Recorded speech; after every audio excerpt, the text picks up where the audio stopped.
मराठवाड्यात पाणी टंचाईमुळे सध्या ऊसाची शेती असावी की नसावी यावर चर्चेला उधाण आलंय। ऊस खूप पाणी पितो, ऊस कसा बिनकामाचा यापासून ते शेतकऱ्यांना सतत चुकीचं ठरवण्याची शहरी जलतज्ञांची जणू स्पर्धा सुरू आहे। अशा दुष्काळी परिस्थितीतही एका कृषी पदवीधर तरुण शेतकऱ्याने मात्र ऊसाच्या शेतीतलं 50% पाणी वाचवलंय, तर उपलब्ध पाण्यात 6 आंतरपीक घेण्यात यश मिळवलंय। या शेतकऱ्याला 7 एकर ऊसातल्या आंतरपिकातून 5 महिन्यात 1.5 लाखांचा नफा मिळणार आहे। त्यांना रासायनिक खतांवरील जवळपास 1 लाखांचा खर्च वाचवता आलाय। भविष्यात ऊसाची शेती कोरडवाहू पद्धतीने कसण्यावर या शेतकऱ्याचा भर आहे। तुमचा कदाचित विश्वास बसणार नाही, पण पद्मश्री सुभाष पाळेकरांच्या मार्गदर्शनाखाली हे घडतंय। कसं ते पाहण्यासाठी आज आपण परभणी जिल्ह्यातल्या शिरसी बुद्रुक गावी विष्णू मुसळेंच्या शेतावर जाणार आहोत। मराठवाड्यात भीषण दुष्काळामुळे गोदावरीच्या पात्राचं वाळवंट झालंय। परभणी जिल्ह्यात नेहमी हिरवीगार असणारी गोदावरीच्या किनाऱ्यावरील शेती सुद्धा यंदा सुकून गेली आहे। प्यायलाच पाणी नसल्यानं शेतीचा विचार करणंही शेतकऱ्यांसाठी अशक्य झालंय। पण अशा गंभीर परिस्थितीतही काही निवडक शेतकऱ्यांनी आपल्या शेतातली हिरवळ टिकवण्यात यश मिळवलंय।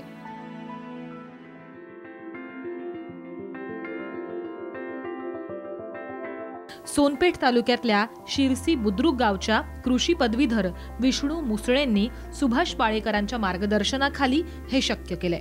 पण या प्रवासाची सुरुवात कशी झाली ते त्यांच्याचकडनं जाणून घेऊयात। मी BSc हॉर्टिकल्चर केलं परभणी विद्यापीठामध्ये, आणि हॉर्टिकल्चर केल्याच्या नंतर मला त्या शेतीची थोडी आवड निर्माण झाली त्या शिक्षणामार्फत। आणि मी ज्यावेळेस हॉर्टिकल्चर केलं, मग शेतामध्ये आलो, रासायनिक शेती चालू केली। रासायनिक शेती चालू केली असताना मला सुरुवातीला रासायनिक शेतीचे रिझल्ट हे एकदम चांगले वाटले, पण आपण जसे खर्च करतो त्याच्या माझं काय झालं, 75% खर्च होऊ लागला, 25% उत्पादन, त्याच्यामध्ये घसारा आहे। ते जर बघितलं तर माझी शेती म्हणजे कर्जबाजारीपणाकडे जाऊ लागली। विष्णू मुसळेंचं परभणीच्या कृषी विद्यापीठात शिक्षण झालं असल्यानं त्यांना पाळेकर तंत्रावर विश्वास बसत नव्हता। पण साम टीव्हीवरच्या यशोगाथांमधनं प्रेरणा घेत त्यांनी ऑगस्ट 2015 मध्ये पाळेकरांच्या शिबिरात नैसर्गिक शेतीचा अभ्यास सुरू केला। मी 0 बजेट करायला परभणीला गेलो, सोबत 2-3 शेतकरी नेले। मग मला ते इतकं पहिल्या दिवशी आवडलं, सरांना फोन करून सांगितलं, सर खरंच 0 बजेट विशेष आहे। सरांना पण आनंद झाला। मग मी चालू केलं। माझा पूर्ण ऊस हा रासायनिक ऊस होता, 3 फुटाच्या सरीवरचा। मग आल्यावर मला शेतामध्ये काम करता येत नव्हतं, तर माझा अर्धा एकर शिल्लक होतं शेत खरीपासाठी पेरणीला, पण पेरणी न झाल्यामुळे ते शेत कोरडंच होतं। मग मी त्याच्यामध्ये कांदा लागवड करायचं ठरवलं। मग कांदा लागवडीमध्ये केंद्रेकर सरांनी आम्ही एक ठिकाणी मीटिंग घेतली, चर्चा झाली। मग आणखीन मला उल्हास भेटला सरांपासून, कोणीतरी आहे गडे आपल्याजवळ। मग त्याच्यानुसार मी काय केलं, कांद्याची लागवड केली। कांद्यामध्ये हरभरा लावला, तर मला एक 20 गुंठ्यामध्ये 28 क्विंटल कांदा, हरभरा 3 पोते, गहू 3 पोते असं झाला। त्याच्यानंतर आम्ही पंढरपूरला केंद्रेकर सर, आप्पा, आम्ही असे सगळेजण पंढरपूरला शिबिराला गेलोत। मग शिबिर केलं, तिथलं शिबिर केल्याच्या नंतर गावाकडे आलो, आणि मग मी हा जो ऊसाचा पट्टा तयार केला, रासायनिकमधला 2 फूट 2 मधातल्या सऱ्या मोडून टाकल्या आणि हा पट्टा तयार केला। पहिलं शिबिर केल्यानंतर मुसळेंनी अर्धा एकरात सरीवर गहू, हरभरा आणि कांद्याचं एकत्र पीक घेतलं। या पिकाच्या रासायनिक निविष्ठांचे 10,000 रुपये वाचले होते, तर 3 पिकांपासून 55,000चं उत्पन्न हाती आलं होतं। त्यानंतर विष्णू मुसळेंचा आत्मविश्वास वाढला। मग त्यांनी डिसेंबर 2015 मध्ये पंढरपूर इथं पाळेकरांचं दुसरं शिबिर केलं। त्यानंतर मात्र 0 बजेटचं क्षेत्र वाढवण्याचा त्यांनी निर्णय घेतला। जानेवारी महिन्यात त्यांचा 7 एकरांवरील ऊसाचा दुसरा खोडवा तुटून गेला होता। 3 फुटांच्या पट्ट्यावर रासायनिक पद्धतीनं ऊसाचं उत्पादन ते घेत होते। यातल्या दर एका ओळीनंतरच्या 2 सऱ्या त्यांनी रोटरनं काढल्या आणि ऊसाच्या 2 ओळीत 9 फुटांचं अंतर ठेवलं। आता तिसऱ्या खोडव्याचा 9 फुटी पट्टा ऊस शेतात उभा आहे।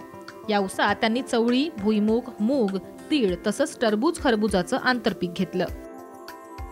आणि आजूबाजूला मी लोकांचे टरबूज पाहतो, त्यांच्या वाड्या पाहतो, त्यांना व्हिजिट देतो, तरी पण त्यांचं बघितलं तर त्यांचा खर्च जास्त आहे आणि उत्पादन एकदम कमी आहे। काही जणांनी तर उत्पादन पण भेटलं नाही, त्यांना त्या वाड्या मोडावं लागल्या। पण माझं तसं काहीच नाही, आणि दर माझं जे पिकाचं पाणी आहे ते 28 दिवसाला एकदा येतं, तरी पण 2-3 दिवसानं पाणी दिलं असं शेतकरी म्हणतात। इतकं पीक चांगलं आहे। भरपूर जणांनी व्हिजिट दिल्या, भरपूर हे झालं। खरबूज आणि टरबूज, आणि खरबुजाचं एवढं खरबूज बी एका फुलावर 2-2 खरबूज काही ठिकाणी लागलेले आहेत माझ्या इथं. आणि मुगाचं बघितलं तर मी रासायनिक ऊसामध्ये 2 वर्षाखाली मासिकामधून मुगाची माहिती घेऊन उन्हाळी मूग लावला होता, पण त्याच्यावर सगळा मावाच यायचा. पण ह्या पिकावर मला मावा तर कुठं दिसलाच नाही, उगवलेलाच दिसला नाही, तर त्याची यायची हेच नाही. जीवामृत हे एकदम नंबर 1 आणि कीटकनाशकाचं बी काम करतं ते, आणि सगळं बुरशीनाशक हे ते टोटल जीवामृत. आणि मी ह्याच्या व्यतिरिक्त कुठलंही काही फवारलेलं नाही, ब्रह्मास्त्र नाही, कीटकनाशक नाहीत, नैसर्गिक कुठलंच काही नाही, फक्त जीवामृतावर माझं हे सगळं आहे. या 7 एकर ऊसातली पाचट यंदा जळाली नाही. पर्यायानं एकरी 1 टनाप्रमाणे अंदाजे 7 टन पाचटीचं खत आपोआप शेतात पडलं. तर चवळी, भुईमूग, तीळ तसंच खरबूज टरबूजाच्या वेलीच्या सजीव आच्छादनामुळे पाणी बचतीसाठी मोठी मदत झाली. या 5 ते 6 पिकांचं उत्पादन त्यांना बोनस स्वरूपात मिळणार आहे. ऊस तसंच आंतरपिकांना दर 28 दिवसांनी पाटचारीनं पाणी दिलं जातंय, तर दर 15 दिवसांनी एकरी 200 लिटर जीवामृत दिलं जातंय. आंतरपिकांच्या लागवडीपूर्वी घनजीवामृतही दिलं होतं. त्यामुळंच आज ऐन उन्हाळ्यात शेत हिरवगार असल्यानं झिरो बजेट नैसर्गिक शेतीला विरोध करणाऱ्या वडिलांनीही विष्णू यांच्या कामगिरीवर समाधान व्यक्त केलं. मी म्हणलो की पोराला करू नका, अरे फसतान तर लोक म्हणून लागले की असं कसं करायचं. तर मग बारकं पोरगा आलं लातूरून, ते म्हणला नाना त्याच्या मनावर चलू द्यायची. मग आम्ही त्याच्या मनावर चलू दिली. मग आपल्याला कांदा चांगला वाटला, गहू चांगला वाटला, हरभरा चांगला वाटला, मग ऊस बी चांगला वाटला. आता भुईमूग टरबूज मस्त आलाय. मुसळेंना 7 एकरात भुईमुगाचं 20 क्विंटल, मुगाचं 2 क्विंटल, तिळाचं 3 क्विंटल, टरबूज आणि खरबुजाचं 5 टन तर चवळीचं 1 ते 2 क्विंटल उत्पादन हाती येणार आहे.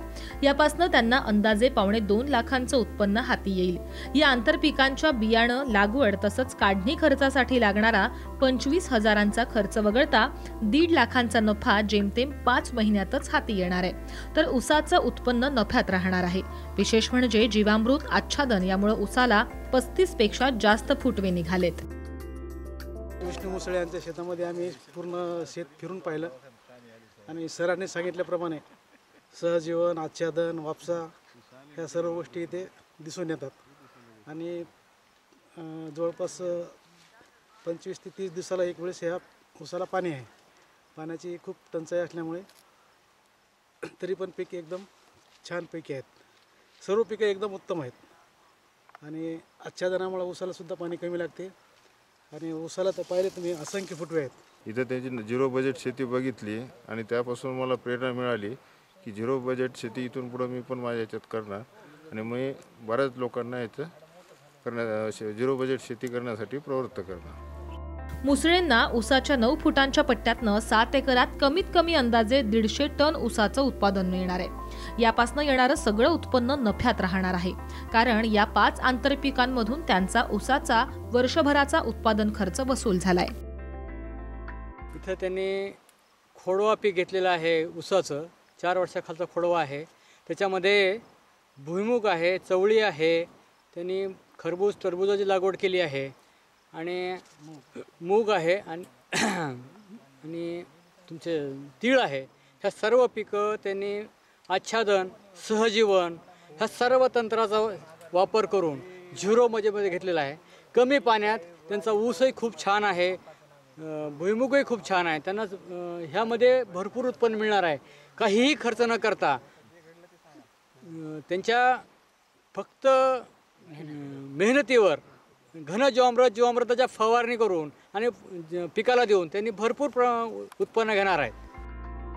ऐन दुष्काळात मुसळेंच्या ऊसाचा मळा रासायनिक निविष्ठांशिवाय हिरवागार दिसत असल्यानं अनेक शेतकरी त्यांच्या शेताला भेट देऊन पाळेकरांच्या झिरो बजेट नैसर्गिक शेती तंत्राची माहिती घेत आहेत. यामध्ये रासायनिक सेंद्रिय निविष्ठा करणारे खत विक्रेतेही सुटले नाहीत.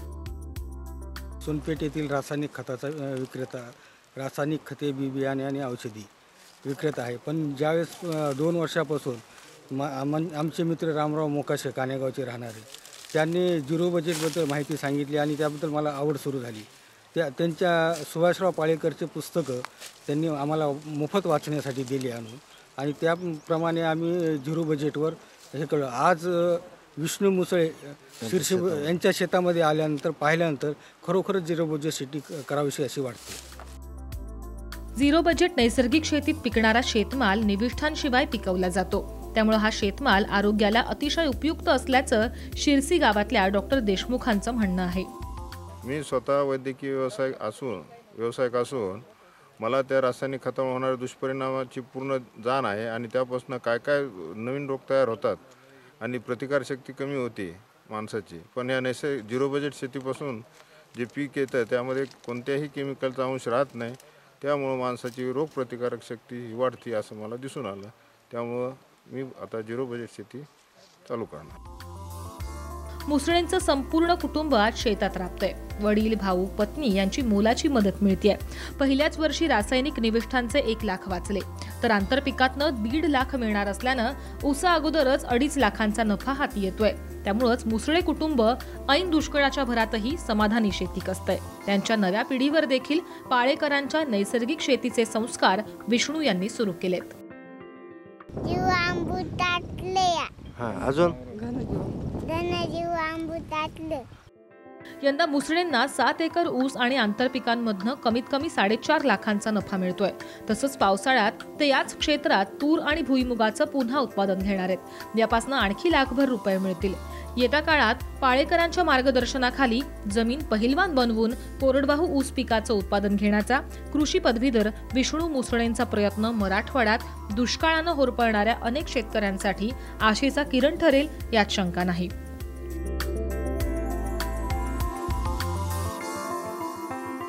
मुंबईहून संदीप भुजबळसह राजेश काटकर आणि ब्युरो रिपोर्ट, साम टीव्ही, परभणी.